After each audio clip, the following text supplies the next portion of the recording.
virtue of its intrinsic interest, reached his brain through his eyes and had impressed him, despite preoccupations. And now, as he stood in the gloom at the door of his bedroom and waited feverishly for the sound of more footsteps, it was inevitable that visions of burglars should disturb him. The probability of burglars visiting any particular house in the town was infinitely slight. His common sense told him that. But supposing, just supposing, that they actually had chosen his aunt's abode for their prey. Conceivably they had learnt that Mrs. Maldon was to have a large sum of money under her roof. Conceivably a complex plan had been carefully laid. Conceivably one of the great burglaries of criminal history might be in progress. It was not impossible. No wonder that, with bank notes loose all over the place, his shockingly negligent auntie should have special qualms concerning burglars on that night of all nights. Fortunate indeed that he carried a revolver, that the revolver was loaded, and that he had some skill to use it. A dramatic surprise, his gun and the man behind it, for burglars who had no doubt counted on having to deal with a mere couple of women. He had but to remove his shoes and creep down the stairs. He felt at the revolver in his pocket. Often had he pictured himself in the act of calmly triumphing over burglars or other villains. Then, with no further hesitation, he silently closed the door on the inside. How could there be burglars in the house? The suspicion was folly. What he had heard could be naught but the nocturnal cracking and yielding of an old building at night. Was it not notorious that the night was full of noises? And even if burglars had entered, better safe to ignore them. They could not make off with a great deal, for the main item of prey happened to be in his own pocket. Let them search for the treasure. If they had the effrontery to come searching in his bedroom, he would give them a reception. Let them try. He looked at the revolver, holding it beneath the gas. Could he aim it at a human being? Or another explanation, possibly Rachel, having forgotten something or having need of something, had gone downstairs for it. He had not thought of that. But what more natural? Sudden toothache, a desire for laudanum, a visit to a store cupboard, such was the classic order of events. He listened, secure within the four walls of his bedroom. He smiled. He could have fancied that he heard an electric bell ring ever so faintly at a distance, in the next house, in the next world. He laughed to himself. Then at length he moved again towards the door, and he paused in front of it. There were no burglars. The notion of burglars was idiotic. He must put the notes back under the chair. His whole salvation depended upon his putting the notes back under the chair on the landing, an affair of 2 seconds. With due caution he opened the door. And simultaneously, at the very self-same instant, he most distinctly heard the click of the latch of his aunt's bedroom door, next to his own. Now, in a horrible quandary, trembling and perspiring, he felt completely nonplussed. He pushed his own door too, but without quite closing it, for fear of a noise, and edged away from it towards the fireplace.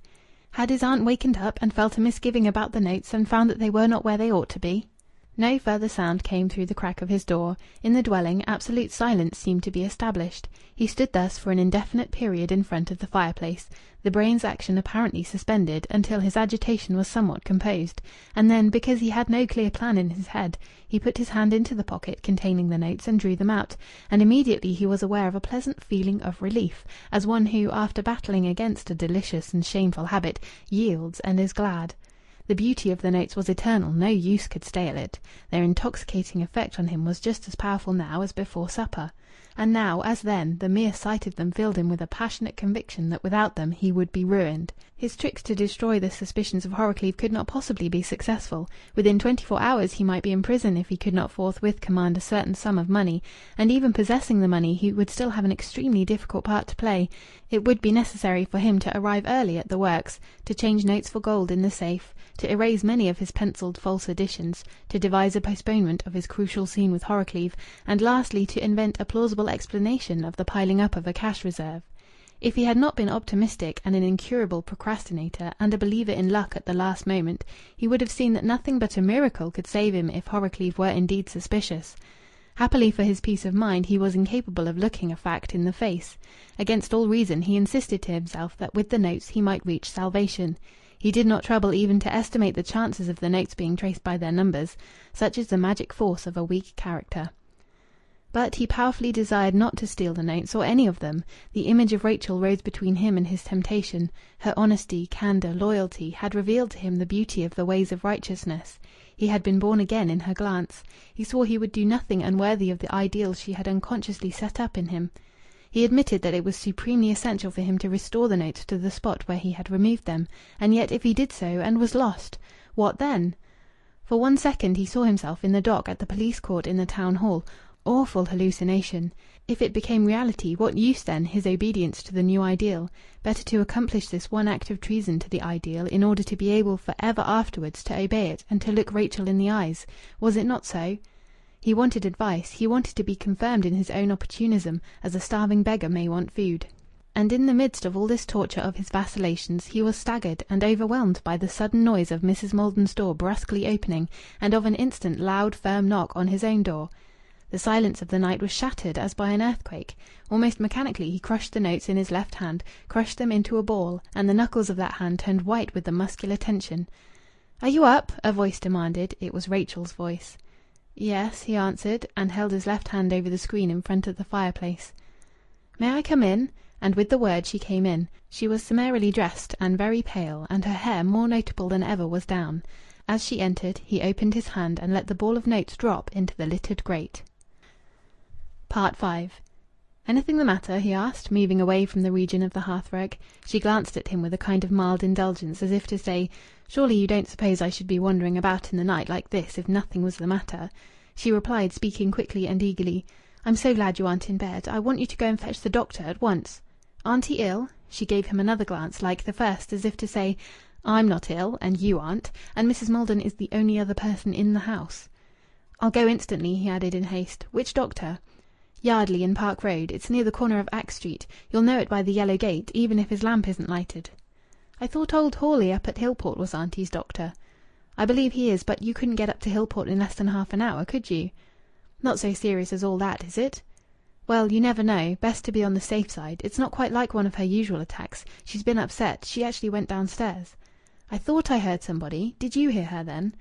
"No, she rang for me afterwards. There's a little electric bell over my bed from her room." "And I heard that too," said Louis. "Will you ask Dr. Yardley to come at once?" "I'm off," said he. "What a good thing I wasn't in bed." "What a good thing you're here at all," Rachel murmured, suddenly smiling. He was waiting anxiously for her to leave the room again, but instead of leaving it she came to the fireplace and looked behind the screen. He trembled. "Oh, that kettle is there! I thought it must be," and picked it up. Then, with the kettle in one hand, she went to a large cupboard let into the wall opposite the door and opened it. "You know Park Road, I suppose?" She turned to him. "Yes, yes, I'm off." He was obliged to go, surrendering the room to her. As he descended the stairs he heard her come out of the room. She was following him downstairs. "Don't bang the door," she whispered. "I'll come and shut it after you." The next moment he had undone the door and was down the front steps and in the solitude of Byker's Lane. He ran up the street, full of the one desire to accomplish his errand and be back again in the spare bedroom alone. The notes were utterly safe where they lay, and yet astounding events might happen. Was it not a unique coincidence that on this very night, and no other, his aunt should fall ill, and that as a result Rachel should take him unawares at the worst moment of his dilemma? And further, could it be the actual fact, as he had been wildly guessing only a few minutes earlier, that his aunt had at last missed the notes? Could it be that it was the discovery which had upset her and brought on an attack? An attack of what?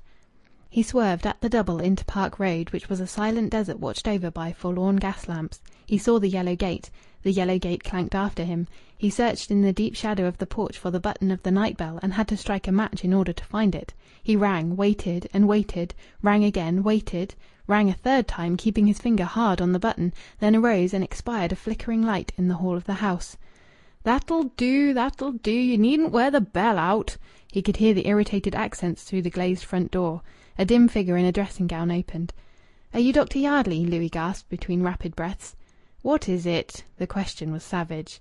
With his extraordinary instinctive amiability, Louis smiled naturally and persuasively. "You're wanted at Mrs. Maldon's, Byker's. Awfully sorry to disturb you." "Oh," said the dressing gown in a changed, interested tone. "Mrs. Maldon's? Right, I'll follow you." "You'll come at once?" Louis urged. "I shall come at once." The door was curtly closed. "So that's how you call a doctor in the middle of the night," thought Louis, and ran off. He had scarcely deciphered the man's face. The return, being chiefly downhill, was less exhausting. As he approached his aunt's house he saw that there was a light on the ground floor as well as in the front bedroom. The door opened as he swung the gate. The lobby gas had been lighted. Rachel was waiting for him. Her hair was tied up now. The girl looked wise, absurdly so. It was as though she was engaged in the act of being equal to the terrible occasion. "He's coming," said Louis. "You've been frightfully quick," said she, as if triumphantly. She appeared to glory in the crisis. He passed within as she held the door. He was frantic to rush upstairs to the fireplace in his room, but he had to seem deliberate. "And what next?" he inquired. "Well, nothing. It'll be best for you to sit in your bedroom for a bit. That's the only place where there's a fire. And it's rather chilly at this time of night." "A fire?" he repeated, incredulous and yet awestruck. "I knew you wouldn't mind," said she. "It